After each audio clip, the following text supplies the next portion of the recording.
Déplace, je vais vous raconter l'histoire de François Verdier.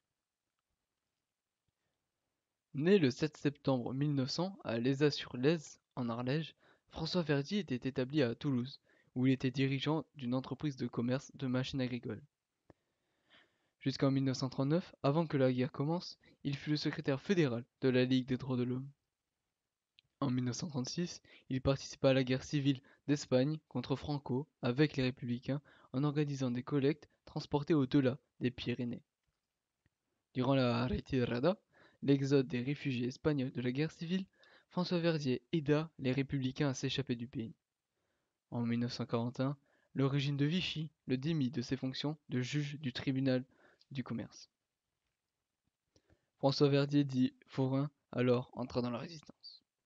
Entre 1940 et 1941, il rejoignit le groupe LEF, Liberté, Égalité, Fraternité, puis Libération Sud, dont l'activité première du mouvement était d'éditer et diffuser le journal Libération, où il sera le chef régional des MUR, Mouvement uni de la résistance, dont leur but était d'accroître l'efficacité dans les domaines d'action politique insurrectionnelle.